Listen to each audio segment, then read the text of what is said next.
Hey everybody, Brian Zane here with the latest edition of the Viewer Mailbag. Thank you all so much for the wonderful bounty I've received in the old mailbox for the last month or so. Sorry it's taken me so long to get to opening these this time. I'm wearing this really awesome original vintage shirt from the Wrestling Extravaganza from May of '85 in Portland. This shirt was gifted to me by a fan of the show, Ross Vegas, not to be confused with the Ross Vegas from World Famous Flea Market. He saw me at Prestige before the show and gifted me this awesome original shirt and this really neat patch that says I dunked Buddy Rose at the Clark County Fair. A really cool piece of Portland history I'm wearing right now. So once again, thank you Ross Vegas for gifting me this awesome stuff. All right, our first letter comes to us from Alvin in Baton Rouge, Louisiana. I'm gonna get this joke out of the way right now. Alvin! Oh, on second thought, this person's from Louisiana. Gotta put a bit of a Cajun twang on that. Alvin! Got a nice card from Alvin here wishing me well in the holiday season. Again, I apologize for taking as long as I have to open some of these. He also includes a little note here for some suggestions on top 8 wrestling shirts. This is definitely a contender right here. He also says he loved the music video, the Blurred Lines parody I did. That was the first music video I ever did for this channel. Now we're gonna go to our first package from Michael in Chicago, Illinois. Okay.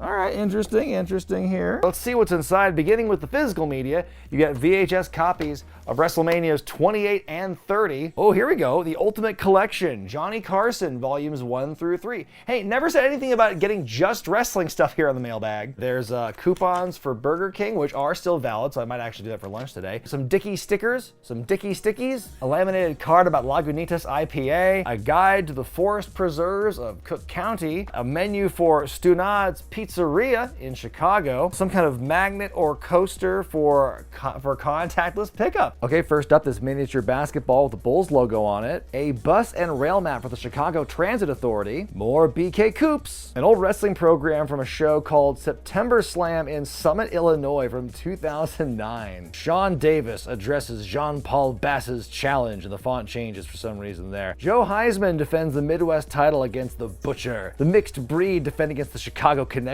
Team Airtight versus the Flanagans. At first I thought it said Team All Right. That'd be a great team name. Team All Right. More VHSs. He has Mania 31 and WrestleMania 12 here. Holy shit, more indie wrestling stuff from the Midwest. I know this is from 2014, but I'm getting major flashbacks to like my days as a wrestler way back when in like 2007. So many posters here. Oh, Sting's coming. Oh, DDP is gonna show up. And even more VHSs. Why would you put the VHS in the box and then like these other VHSs not in the box? Public Enemy, Raven, and Rob Van Dam from 3PW. That's pretty cool. Dear Brian, do you think indie promotions should put in an effort to make mini programs that explain to the audience why certain matches are happening at shows? I think it'd be pretty cool to see more indie promotions have backstories in their programs or have programs at all. Just give the fans some more of a kind of a souvenir, something for the kids to have signed. Thank you very much. This is all very interesting stuff. All right, Roland's got a few questions here. What are my most and least favorite episodes of The Angry Video Game Nerd and why? Of course,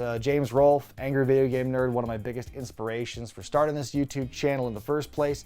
I actually haven't watched a lot of his more recent stuff, so I can't speak on that, but one of my favorite all-time episodes of his that I always think back to is his review of like Big Rigs. Also the episode about the Bugs Bunny Birthday Bash game for the NES, which I actually played the hell out of as a kid, so it was funny to see him revisit that one, and him, beating up, Mike Matei in the Bugs Bunny suit and stuff was always fun. I heard you mention NFTs in a podcast one time, so it needs to be asked, what are my thoughts on loot boxes and microtransactions in video games?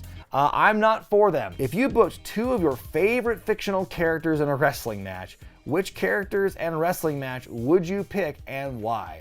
Gosh, I'd probably have to say Vito Corleone and Michelangelo from the Ninja Turtles. I guess a pizza on a pole match seems fitting, or maybe some cannoli on a pole. Cannoli on a pole. And oh, what's this? A package from Roland as well. Well, I see why he asked that question about the Angry Video Game Nerd in the letter, because he sent me a copy of the Angry Video Game Nerd movie, which I've heard about for a long time, and I always wanted to see it, but never had the chance. But now I get to, so thank you for that. Also, he sent me a dog tag with the ICP Hatchet Man on it. I like this version of the logo because it has the different faces of the Joker's cards kind of within the shape. That's pretty cool feature there. Whoop whoop, gotta be down with the clown. Well, our friend Sean from Merrillville, Indiana is back once again with a very thick envelope, and I like the ICP related imagery and phrases he included on the envelope this time. Again, keeping with the ICP theme. This is a $5 off coupon for orders of $30 or more on dinomighty.com.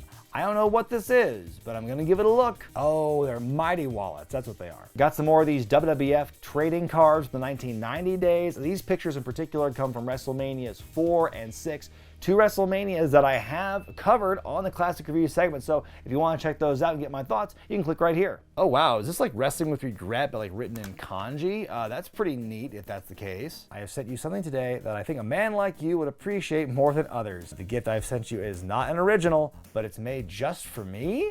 For me? Okay, definitely. It's a poster of some sort. Oh, I think I'm gonna get like tons of these now. I had the smaller one, and now I've got a giant Superstar Billy Graham poster with a saber-toothed tiger. No, it is not the original, but you know what?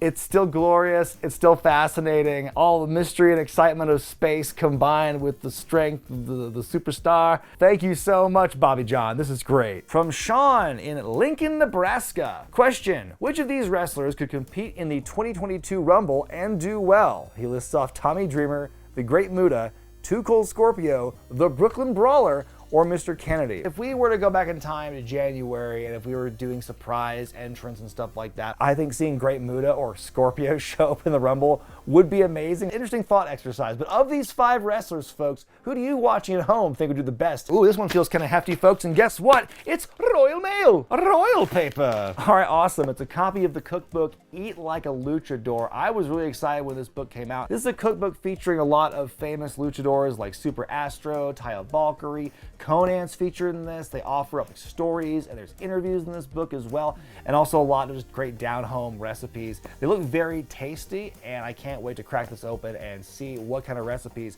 I could whip up for an episode of Kayfabe Kitchen. Up next, this one comes from Daniel in Burton, Michigan. Very simple and to-the-point message. Hi! He says, thanks for opening the card on my birthday in the last mailbag video. He also said, I think he's saying he liked my review of the 1996 Rumble. Look forward to all your videos in 2022. Thank you very much, Dan. Oh, and it turns out Daniel actually sent like 2 other postcards. In these cards, he's written about a couple of topical things like the Royal Rumble. He gave his thoughts on that pay-per-view, talks about the ROH Hall of Fame. He also advocates for Amazing Red to be an inductee in the ROH Hall of Fame, and I absolutely agree. I think Red is somebody who is really now getting his due for like how influential he was to the cruiserweight scene that we know today. If it wasn't for Amazing Red and his contributions, I think wrestling today would look very, very different. All right, next package comes from big fan of the show, Mike in Wilmington, Delaware, and it feels like there's something like shaky in here. What is this? It sounds like fish food. Here are some Maryland delicacies to remind you of Greater Baltimore. He sent me a packet of crab cake spice mix and Old Bay seasoning. He also asks, what's the poster to my left on your right with all these little cubic wrestlers here. I'll show you a full picture of the poster. It's something I bought many years ago. I found a link to this artwork on Deadspin a long time ago, and I just had to get it because it looked really cool. It's a giant like WWF logo, the block logo made from like blocky versions of wrestlers, and it has like pretty comprehensive title histories up to a certain point, like 2001, and they're all represented by these little block figures, and they're even wearing the same outfits that they had when they won the belts that night, which is pretty cool. Then there's a whole bunch of other random wrestlers throughout. I think I was one of the only people to pick up a copy of this poster before the artist had to stop, because I think he would have been sued if he kept doing it. Okay, our last envelope comes from Canada. Let's see what's inside. And no, there's no maple syrup in here, but there is some more old school like WWF party favors. It's a packet of gift bags. This loot bag belongs to blank, brother. I have 2 packages in a row to open, so let's get down to it, beginning with this number. This one comes to us from Travis in Surrey, British Columbia. Whoa, somebody put Grunt on Blu-ray? That's really impressive. Grunt the wrestling movie. I've gotten so many requests to review Grunt over the years. You know the reason I've not actually reviewed Grunt yet? It's because when I've tried to watch it and like take notes and everything, I can't make jokes about a movie that's already funny and good. But I do want to make it all the way through one of these days and give you a proper review. It may not be like full of ha-has and jokes and pointing out flaws and stuff, but I do want to cover Grunt at some point in the future. So thank you very much, Travis. All right, let's see what's in this here box. We've got a shirt. Oh, nice. I didn't realize that Sir Mo had his own shirt. That's pretty cool. More of the best of backyard wrestling. I love it. I'm getting so much backyard stuff now. I don't even know where to begin because I have like the backyard documentary. I got a couple others too. I got these VHSs. I don't even know how to approach it because there's just so much of it. And the world of backyard wrestling is more vast and deep than I ever could have imagined. What is this? What is this? When did Kane start riding motorcycles? I love this. It's the Kane motorcycle, the Warzone bike with the flames, and there's his face on it. It's got to be one of those rev up ones, right? Sitting up on the seat, lying back on the seat, sitting up on the seat, going back on the seat, sitting. What? I didn't realize they made Dennis Rodman action figure. That's so funny. I gotta find a Kurt Hennig action figure now and have these two duke it out. Toledo! Cards aplenty. I love you covered birthday and Valentine's Day. I got a card for each occasion. It's your birthday again? Gotta have brother love for the Valentine's Day card too. Then there's this one that just says hashtag WWW on it. It's not for a holiday, so we'll see what it's for.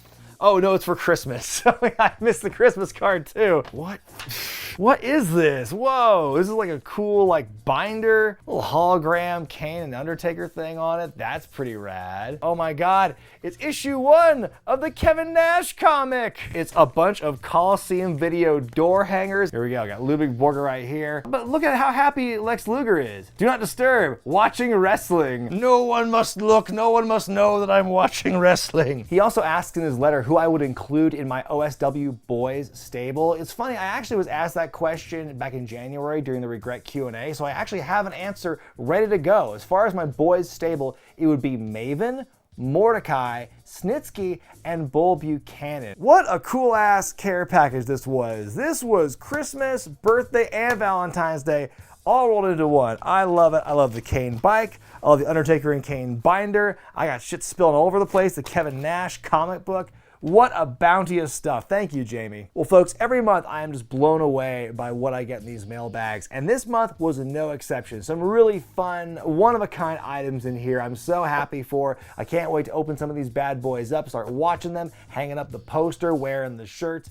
It's gonna be great. Thank you all so much for your generosity, and again, for your creativity. I'm always impressed by what I see here. If you wanna send me something to read or to open up on camera in these mailbag videos, send them to Brian Zane at 316 California Avenue, number 53, Reno, Nevada, 89509. Thanks to everyone for watching this video. Thanks to all the fans who sent me the cool stuff this month. Thanks to all the fans who've ever sent me things here in the mailbag. I truly have the coolest fan base in all of wrestling YouTube, and for that, I am eternally grateful.